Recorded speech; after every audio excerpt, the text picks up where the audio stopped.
అందరికీ నమస్కారం. నేను మీ దేవి సిరివెన్నెల. 39వ భాగం. రచయిత వనజ గారు. నేను నిన్ను ఈ 2-3 ఏళ్ల నుంచి లవ్ చేశానేమో, కానీ నాకు ఊహ తెలిసినప్పటి నుంచి నేను లవ్ చేసింది పోలీస్ జాబ్నే, ఈ కాకి చొక్కాని. దీన్ని వదలమంటూ వదలడం జరగదు. అసలు పెళ్లి చేసుకోకుండా అయినా ఉంటాను, కానీ దీన్ని మాత్రం వదలను అంటూ అప్పటికప్పుడు బ్యాగ్ సర్దుకొని తన ఊరు వెళ్ళిపోయాడు అర్జున్. సిరికి ఇంకేం చేయాలో దిక్కుతోచక కుల్లి ఏడుస్తూ తన రూమ్లోనే మిగిలిపోయింది. మరో 2 రోజులకు రూమ్లో నుండి బయటకొచ్చింది వెన్నెల. అంతవరకు తన సొంత కుటుంబంలో దొంగతనం చేసినందుకు చాలా గిల్టీగా ఫీల్ అయ్యింది. ఎందుకో తన మనసులో లేకపోవడంతో రామయ్యకి నిజం చెప్దాం అనుకుంది. కానీ అది చెప్తే మిగతా అంతా బాబా గురించి, అర్జున్ గురించి తను ఏమనుకుంటుందో అంతా చెప్పాల్సి వస్తుందని భయపడి ఆగిపోయింది. ఈ 2 రోజులు నిజం చెప్పాలంటే ఇప్పుడు చేయని తప్పుకు నరకము అనుభవించిందని చెప్పాలి. ఎలాగో అయిపోయింది. వెన్నెల మాత్రం కల లేనట్టుగా. అటు అర్జున్ని చూస్తే వెన్నెలకి ఫోన్ కాదు కదా, కనీసం మెసేజ్ కూడా చేయడం లేదు. కానీ తర్వాత మాటల మధ్యలో తేలింది ఏమిటంటే, వెన్నెలకి అర్జున్కి త్వరలోనే పెళ్లి చెయ్యాలని పెద్దవాళ్ళు డిసైడ్ అయినట్టు వాళ్ళకి అర్థమైంది. వెన్నెల భయం గురించి ఎవరూ కూడా పట్టించుకున్నదే లేదు. ఆ తర్వాత కూడా కనీసం వెన్నెల నీకు పెళ్ళి ఇష్టమా లేదా అని కూడా అడగలేదు. ముందు ఇష్టం ఉంది కదా, అందుకే ఇప్పుడు ఎవరు వెన్నెల్ని అర్జున్ కోసం అడగలేదు. ఇంకా ఇష్టమని అనుకున్నారు. అర్జున్ చూస్తే ఉన్న లీవ్స్ కూడా క్యాన్సిల్ చేసుకొని తన జాబ్ మీద లొకేషన్కి వెళ్ళిపోయాడు. వెన్నెలకు కూడా ఇంకా ఊర్లో ఉండడం కరెక్ట్ కాదనిపించి అర్జున్ వాళ్ళ ఊరికి బయలుదేరింది. అంటే తను డిగ్రీ చదివే ఊరికి పికప్కి రామచంద్ర వస్తే ఆయన చూసి సైలెంట్గా ఒక నవ్వు నవ్వి ఇంటికి బయలుదేరింది. వెన్నెల వెళ్ళలోపే జ్యోతి టిఫిన్ చేసి, ఏంటి వెన్నెల, ఇక నెలంతా రానన్నావు, వెళ్ళిన 10 రోజులకే వచ్చేసావు అని అడగడంతో, ఏం లేదత్తయ్య, ఊర్లో ఉండాలనిపించడం లేదు, ఇక్కడ అలవాటైంది కదా అంటూ జ్యోతి చేస్తున్న దోశల కాంబినేషన్గా చట్నీ చేయడానికి వంటింట్లోకి వెళ్ళిపోయింది వెన్నెల. ఎందుకు వెన్నెల మూడీగా ఉంది? సెలవుల మధ్యలోనే ఊరికి వెళ్ళిపోయింది. అర్థం కాక రామయ్య, జానకమ్మ కాస్త టెన్షన్ పడ్డారు. కానీ వెన్నెలకి తెలియనిది ఏంటంటే, అర్జున్ రామయ్యకి కాల్ చేసి వెన్నెల కంప్యూటర్ క్లాసెస్కి వెళ్తోంది, అందుకే తను ముందే వచ్చేసింది సెలవులు అయిపోకుండానే అని చెప్పడంతో వాళ్ళు కాస్త నెమ్మదించారు. అనుకున్నట్లుగానే జ్యోతితో చెప్పించినట్లుగా వెన్నెలని కంప్యూటర్ క్లాసెస్లో జాయిన్ చేశారు అర్జున్. ఇవన్నీ అర్జున్ చేస్తున్నాడని వెన్నెలకి కూడా తెలుసు, కానీ తెలియనట్టే ఉంది. ఇప్పుడు నాకు ఇవన్నీ ఎందుకు అత్తయ్య, డిగ్రీ చదువుతున్నాను కదా, హ్యాపీగా అది అయిపోతే సర్టిఫికేట్ తీసేసుకుంటాను కదా అని వెన్నెల అన్నా కూడా, ఇప్పట్లో ఉట్టి డిగ్రీకి ఏం నాలెడ్జ్ వస్తుంది వెన్నెల, కంప్యూటర్ నేర్చుకుంటే ఫ్యూచర్లో నువ్వు జాబ్ చేయాలన్నా కూడా యూజ్ అవుతుంది కదా, మళ్ళీ అప్పుడు నేర్చుకోవాలనుకుంటే ఇంట్రెస్ట్ రాదు, టైము ఉండదని జ్యోతి చెప్పడంతో ఇక వాళ్ళ అభిప్రాయంతో ఏకీభవించి వెన్నెల కూడా evening 1 hour, morning 1 hour computer క్లాసెస్కి వెళ్ళడం స్టార్ట్ చేసింది. అర్జున్ కూడా తన కేసులతో ఫుల్ బిజీ అయిపోయాడు. కనీసం వెన్నెలతో మాట్లాడాలి అని అనిపించినా కూడా కాల్ చేసేవాడు కాదు, మెసేజ్ చేసేవాడు కాదు. ఇలా చూసి వెన్నెల ఏకంగా అర్జున్ మీద బెంగ పెట్టుకుని డెంగ్యూ ఫీవర్ని బొట్టు పెట్టి మరీ పిలిచింది. ఏం చేస్తుంది, రావడమే నీరసం, కాళ్ళ నొప్పులు, కీళ్ళ నొప్పులు, బ్లడ్ ప్లేట్లెట్స్ తగ్గిపోవడం, బోనస్గా వెన్నెల వెళ్ళి హాస్పిటల్ బెడ్ మీద అడ్మిట్ అవ్వడం ఫాస్ట్గానే జరిగిపోయాయి. కానీ అర్జున్ ఏదో ఇంపార్టెంట్ కేసులో ఉండడం వల్ల అతనికి రావడానికి వీలు కాలేదు. అందుకే జ్యోతిని, రామచంద్రని రోజుకి 10 సార్లు ఫోన్ చేసి మరీ వెన్నెలను జాగ్రత్తగా చూసుకోండి, తనకి ఎలా ఉంది అని అడుగుతూ ఉండేవాడు. వాళ్ళు కూడా తమ బిడ్డలాగే వెన్నెలని చాలా జాగ్రత్తగా చూసుకున్నారు. రామయ్యకి, జానకమ్మకు కూడా వెన్నెల జ్వరం విషయం తెలిసి హుటాహుటిన ఊరు నుండి బయలుదేరొచ్చారు. నలుగురు ఎంత చూసుకుంటున్నా కూడా లోపల ఉన్న అర్జున్ మీద బెంగ మాత్రం తీర్చే వాళ్ళే ఎవరూ లేరు. అది తెలిసిన అర్జున్ మాత్రం తన జాబ్ అండ్ క్లాస్లో బిజీగా అవటం వల్ల అసలు రావడానికే కుదరలేదు. అలాంటి ఒక రోజులో అప్పటికి 3 రోజుల నుండి సిరి హాస్పిటల్లోనే ఉంది. డాక్టర్స్ ఎన్ని మందులు మార్చినా, ఎంతటి మెడిసిన్స్ ట్రై చేస్తున్నా కూడా జ్వరం తగ్గుతుంది, ఎక్కుతుంది, ప్లేట్లెట్స్ మాత్రం తీవ్రంగా పడిపోయాయి. రాత్రి కూడా రామచంద్ర, రామయ్య ఇద్దరు ఉండడంతో పొద్దున్నే జ్యోతి, జానకమ్మ రామచంద్ర, రామయ్యని ఇంటికి పంపించి తను మాత్రం వెన్నెల దగ్గరే ఉంది. వాళ్ళు ఫ్రెష్ అయ్యి ఏమన్నా తింటారన్న ఉద్దేశంతో అత్తయ్య అని పిలిచింది వెన్నెల. చెప్పు వెన్నెల, ఎలా ఉంది, ఏమైనా ఇబ్బందిగా ఉందా, డాక్టర్ని పిలవనా అని జ్యోతి అడగడంతో లేదు అంది వెన్నెల. అంతటితో సైలెంట్ అయిపోయి జ్యోతి వెన్నెల కోసం పపాయ జ్యూస్ ఇస్తుంటే మెల్లగా నూతుల నుంచి వచ్చిన గొంతుతో, ఆయన రాలేదా అని అడిగింది మన వెన్నెల. జ్యోతికి ఆయనంటే ఎవరో అర్థమై, లేదు వెన్నెల, వాడు కేసులో బిజీగా ఉన్నాడు, రావడం కుదరదు. చాలా ట్రై చేశాడు.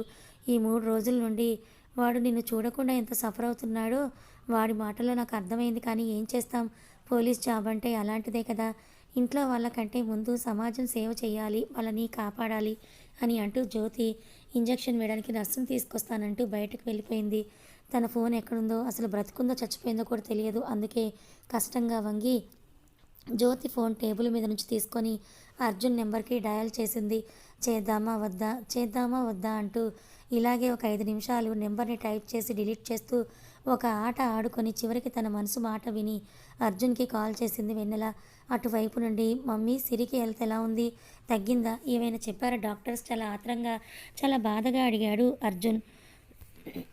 సిరి తన కన్నీటిని ఉగ్గపట్టుకొని వెంటనే ఫోన్ కట్ చేసింది. అర్జున్ గొంతు విని మళ్ళీ తనలో ఒకటే ప్రశ్న మెదలాడుతోంది.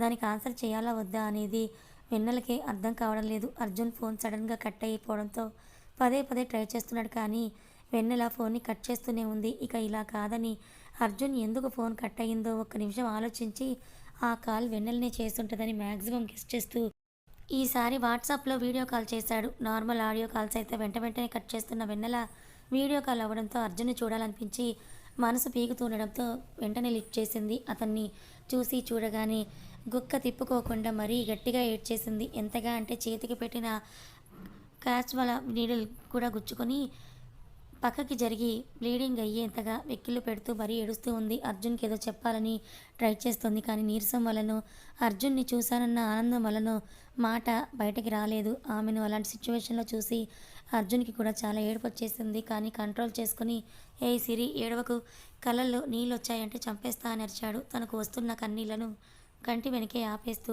ఆ అర్జున్ గారు అంటూ మళ్ళీ ఎక్కిళ్ళు పెట్టేయడం స్టార్ట్ చేసింది వెన్నెల. సిరి ప్లీజ్ రా, ఏడవకు, చూడు నీకేం కాలేదు, జస్ట్ ఫీవర్ వచ్చిందంతే, పపాయ బాగా తిను, ప్లేట్లెట్లు ఆటోమేటిక్గా పెరిగిపోతాయి, ఏం కాదు, 2 డేస్లో వీలు చూసుకొని నేనే నీ దగ్గరికి వచ్చేస్తాను, ప్లీజ్ ఏడవకు బంగారం, ప్లీజ్ నువ్వు ఏడుస్తుంటే నేను ఇక్కడ సరిగ్గా వర్క్ చేయలేను, 2 డేస్లో నీ ముందు ఉంటాను కదా అంటే అని అర్జున్ అంటే సిరి అమాయకంగా నిజంగా వచ్చేస్తారు కదా అర్జున్ గారు అంది. ప్రామిస్ రా, కన్ఫర్మ్ వచ్చేస్తాను, కానీ ఒక కండిషన్. ఏంటి అని అంతే మెల్లగా అడిగింది వెన్నెల. నువ్వు ఈ 2 డేస్లో మంచిగా ఫుడ్ తీసుకొని ఫ్రూట్స్ తిని ప్లేట్లెట్స్ ఇంప్రూవ్ చేసుకొని నేను వచ్చేలోపు నన్ను గట్టిగా హక్ చేసుకునేంత శక్తి నువ్వు గెయిన్ చేస్తేనే నేను వస్తాను. నిజంగా వస్తారు కదా అర్జున్ గారు? మీరు వస్తారంటే తింటాను, నేను అత్త ఇచ్చిన ఫ్రూట్స్ అన్నీ తింటాను, మంచిగా బలం తెచ్చుకుంటాను, కానీ మీరు కన్ఫామ్గా రావాలి. మొన్నట్లాగా నన్ను అలా కోపంగా చూడకూడదు, మీరు ముందున్నంత ప్రేమగా నాతో ఉంటేనే నేను కన్ఫామ్గా తింటానని సిరి చెప్పడంతో అర్జున్కి వెన్నెల చెప్పే విధానంకి నవ్వు రావడంతో నవ్వుతూ సరే బంగారం, ఓకే, నాకు కొంచెం వర్క్ ఉందని చెప్పి కాల్ కట్ చేశాడు. ఇన్ని రోజులున్న బెంగ అంతా వెళ్ళిపోయింది. సిరి మొహంలో కాస్త కలొచ్చింది. జ్యోతి నర్సుని పిలిపించుకొని వచ్చేసరికి బెడ్ మొత్తం కూడా బ్లడ్తో నిండిపోయి ఉండడంతో జ్యోతి కంగారుగా వెన్నెల దగ్గరికి వెళ్ళి వెన్నెల ఏమైందని అనడంతో ఏం చెప్పాలో తెలియక అదేం లేదత్తయ్య, నీళ్ళు పక్కకు పోయినట్టుంది, కాస్త చేయి కదిపాను అనడంతో చూసుకోవాలి కదమ్మా, చూడు ఎంత ప్రమాదం తప్పిందో అని అంటూ నర్స్కి వెన్నెలని డ్రెస్సింగ్ చేయమని అప్పగించి తను పక్కనే కూర్చుంది. వచ్చిన నర్సు బ్లడ్ మొత్తం క్లీన్ చేసి వెన్నెలకి మళ్ళీ కొత్త క్యాప్సులా పెట్టించి మళ్ళీ గ్లూకోజ్ బాటిల్ పెట్టింది. కొంచెం జాగ్రత్తగా చూసుకోండి అని చెప్పి వెళ్ళిపోవడంతో జ్యోతి వెన్నెల ఎదురుగా కూర్చొని తను చేసిన జ్యూస్ని తాగిస్తూ అర్జున్తో మాట్లాడావా అని అడిగింది. అత్తయ్య, ఆయన నిజంగానే బిజీ వల్లే రాలేదంట, 2 రోజుల్లో వచ్చేస్తానని నాకు మాటిచ్చారు, నాకు చాలా ఆకలిగా ఉంది, గొంతులో హుషారు నింపుకొని గోలగోల చేసింది వెన్నెల. కోడల్లో మళ్ళీ అల్లరి పిల్లని చూసి మనసారా హ్యాపీగా ఫీల్ అయ్యి ఇడ్లీ తీసుకొని వచ్చి తినిపిస్తూ కబుర్లు చెప్తూ వెన్నెలతో మెడిసిన్స్ కూడా వేయించేసింది జ్యోతి. అర్జున్ మాట్లాడడం వల్లనో లేదా సిరి బాగా తినడం వల్లనో లేదా కొత్త మెడిసిన్స్ వల్లనో కానీ సిరి జ్వరం తగ్గుముఖం పట్టింది. ప్లేట్లెట్ కూడా క్రమంగా పెరుగుతూ ఉన్నాయి. అందుకే డాక్టర్ జాగ్రత్తలు చెప్పి వెన్నెలని డిశ్చార్జ్ చేశాడు. రామయ్య, జానకమ్మ వెన్నెలని ఊరికి తీసుకెళ్తామన్నా కూడా వద్దులేండి అన్నయ్య గారు, అక్కడ ఉన్నట్టుండి జ్వరం వస్తే చూపించడానికి మంచి హాస్పిటల్ కూడా లేదు కదా, ఇక్కడే ఉండనివ్వండి, నేను చూసుకుంటాను కదా అని చెప్పింది జ్యోతి. అలా కాదు మా, కొన్ని పనులు అంటూ జానకమ్మ ఆపేయడంతో స్నానం వీటి గురించే మీరు మాట్లాడుతున్నారా వదిన? వెన్నెల కూడా నా కూతురుతో సమానం, నా కూతురికి ఇలా అయితే మాత్రం నేను స్నానం చేయించనా, నేను తినిపించనా? అలాగే నా ఇంటి కోడలు కూడా నాకు నా కూతురుతోనే సమానం అని నేను చూసుకుంటాను కదా, మీరు ధైర్యంగా వెళ్ళిరండి, అసలే కోత సమయం కదా అని జ్యోతి నచ్చ చెప్పడంతో రామయ్య, జానకమ్మ కూడా అయిష్టంగానే ఊరికి బయలుదేరడానికి రెడీ అయ్యారు. వెన్నెలని మరో 2 రోజులు జ్యోతి చాలా జాగ్రత్తగా చూసుకొని స్నానం కూడా తనే చేయించింది. వెన్నెల చాలా కోలుకుంది 2 రోజుల్లో. నార్మల్గా ఒక నైట్ డ్రెస్ వేసుకొని క్యాన్విల్లా కూర్చున్న నొప్పులు అలాగే ఉంటే ఆ మచ్చలు చూసుకుంటూ బాల్కనీలో ఉయ్యాల ఊగుతూ ఉంది. టైం రాత్రి 7. అలా ఉన్నప్పుడు వెన్నెల నీకు ఇడ్లీ సాంబార్ తెప్పించాను తినిపిస్తాన్రా. అమ్మ మళ్ళీ మెడిసిన్స్ వేసుకోవాలని జ్యోతి వచ్చి పిలవడంతో లేదత్తయ్య ఇంకా ఆకలి అవ్వడం లేదు. ఇప్పుడే కదా ఫ్రూట్స్ తిన్నాను కాసేపు ఆగి తింటానని వెన్నెల అంటే సరే నీ ఇష్టం కానీ ఇంకో అరగంటలో తినేసేయి మంచిదని చెప్పి జ్యోతి వెళ్ళిపోయింది. వెన్నెల తన ఫోన్ని పట్టుకొని చేతులు అటు ఇటు తిప్పుతూ 2 రోజుల్లో వస్తానన్నారు. ఇది 3వ రోజు ఇంకా రాలేదేంటి అర్జున్ గారు అంటూ ఫోన్ చేద్దామా వద్దా అని మళ్ళీ అర్జున్ నెంబర్ డయల్ చేసి డిలీట్ చేస్తూ అలా కొంచెం టైం గడిపేసింది జ్యోతి. మరోసారి వచ్చి పిలవడంతో ఇక తప్పక లేచి వెళ్ళి జ్యోతి తినిపిస్తూ ఉంటే 3 ఇడ్లీలు తినేసి మళ్ళీ సేమ్ బాల్కనీ ఉయ్యాల్లో కూర్చొని ఉంది వెన్నెల. అర్జున్ వస్తాను అని రాకపోవడంతో సిరి కాస్త అప్సెట్ అయ్యి తన మైండ్ నిద్రకి స్వాగతం పలకక అలాగే ఉయ్యాల్లో ఊగుతూ ఉంది. ఆ రోజు జ్యోతి తలస్నానం చేయించడం వల్ల loose hair, blue colour night dress వేసుకొని బాల్కనీలో కాళ్ళకు ఉన్న పట్టీలతో ఆడుకుంటూ మెల్లిగా కాళ్ళు ఫ్లోర్ కానించి ఉయ్యాల ఊపుకుంటూ చేత్తో ఫోన్లో అర్జున్ ఫోటోనే చూస్తూ గడిపేస్తున్న టైంలో వెనక నుండి సిరిని ఉయ్యాలతో సహా ఎత్తుకున్నాడు అర్జున్. ముందు ఉలిక్కి పడిన తర్వాత అది అర్జున్ చేసిన పని అని తెలియడంతో అతని వంక చూసి ఫస్ట్ కోపం వచ్చి తర్వాత బాధ వేసి ఆ తర్వాత కన్నీళ్లు జలజల రాలిపోయి వెనక్కి తిరిగి అర్జున్నే గట్టిగా హక్ చేసుకుంది సిరి. అర్జున్ కూడా సిరి బెంగని అర్థం చేసుకొని తన 2 చేతుల్లో గట్టిగా బంధించేశాడు. సిరి ఎక్కిలు పెట్టడం అతను తెలుస్తూ ఉండడంతో వెన్ను మీదను తడుతూ సిరిని ఊరుకోబెట్టే ప్రయత్నంతో ఇంకేం చేయాలో తెలియక సిరిని కాస్త దూరం జరిపి తన 2 చేతులతో ఆమె ముఖాన్ని దగ్గరకు తీసుకొని అతని పెదవులతో వెన్నెల పెదవులకి సంఖ్యలు వేశాడు అర్జున్. వెన్నెల ఏడుపు ఆ ముద్దులోనే ఆగిపోవడంతో ఈసారి ఊరుకోపెట్టడానికి కాకుండా నిజమైన ముద్దు రుచి చూపించి వదిలాడు. 2 అదరాలు చేసుకుంటున్న పోరాటంలో ఒకరిది గెలుపు ఒకరిది ఓటమి కాకుండా ఇరువురు గెలుపొందుతూ ఇద్దరు మధురానుభూతి చెందారు. అర్జున్ వదిలేసినా కూడా వెన్నెల మళ్ళీ అతన్ని గాఢంగా హత్తుకుంటూ ప్లీజ్ అర్జున్ గారు నన్ను వదిలిపెట్టకండి, నాతో మాట్లాడకుండా ఉండకండి, నేను ఉండలేను, బ్రతకలేను అని చాలా ఎమోషనల్గా చెప్పడంతో అర్జున్ తన ఊర్లో అలా మాట్లాడటం వల్లనే సిరి దాని గురించి ప్రెజర్ తీసుకుని ఫీవర్ తెచ్చుకుందని క్లియర్గా అర్థమై ఎలా తప్పు చేశాను నేను అనుకుంటూ అతని మీద అతనికే కోపం వచ్చింది. సారీ బంగారం, నువ్వు మొన్న అలా వింత వింతగా మాట్లాడేసరికి కోపం కంట్రోల్ కాక అలా అన్నాను తప్ప నీ మీద నాకు ప్రేమ లేక కాదు. చెప్పు, నీకంటే ముందు నేనే కదా నిన్ను లవ్ చేశాను, మరి నేను ఎలా నిన్ను వదులుకుంటానంటూ అప్పటి వరకు తన భుజానికి ఉన్న బ్యాగ్ తీసి విసిరి పక్కకు వేసి తను ఉయ్యాలో కూర్చుంటూ సిరిని ఒళ్ళోకి లాక్కున్నాడు అర్జున్. సిరి కూడా అర్జున్ ఒళ్ళో కూర్చొని అతని మెడ చుట్టూ చేతుల్ని హారంలాగా వేసి ఆమె ముక్కుతో అర్జున్ ముక్కు రాస్తూ అర్జున్ గారు అని చిన్నగా పిలిచింది.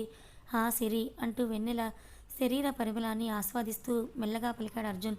మిమ్మల్ని ఎంతగా మిస్ అయ్యానో తెలుసా అని అంటే తెలియదు అన్నాడు అర్జున్. అయితే ఇప్పుడు తెలుసుకోండి అంటూ ఈసారి వెన్నెలని అర్జున్ పెదవుల్ని తన పెదవులతో లాక్ చేసింది. ప్రతిసారి అర్జున్ ఇచ్చే ముద్దు కంటే ఈసారి వెన్నెల తనంతా తానుగా ఇచ్చిన ముద్దు చాలా నచ్చింది అర్జున్కి. సరికొత్త అభిరుచితో మనసారా ఆస్వాదిస్తూ సిరిని తనలో ఇంకా గాఢంగా పొదవు పట్టుకున్నాడు అర్జున్. కథ కొనసాగుతుంది. మరి సిరి ఇప్పటికైనా తన భయాన్ని వదిలిపెట్టి అర్జున్ని పెళ్లి చేసుకుంటుందా లేక మళ్ళీ ఏమైనా పీచి పెడుతుందా? మరి అమ్మాయిల్ని కిడ్నాప్లు అవడం నుంచి కాపాడి అర్జున్ సేఫ్గా వాళ్ళని చేరుస్తాడా వాళ్ళ ఫ్యామిలీకి? తెలుసుకోవాలనుకుంటే ఛానల్ని ఫాలో అవ్వండి. కథ నచ్చినట్లయితే తప్పకుండా లైక్ చేయండి, మరికొంతమందికి షేర్ చేయండి. ఇలాంటి మరిన్ని మంచి కథల కోసం మన ఛానల్ని సబ్స్క్రైబ్ చేసుకోండి. Thank you so much for watching.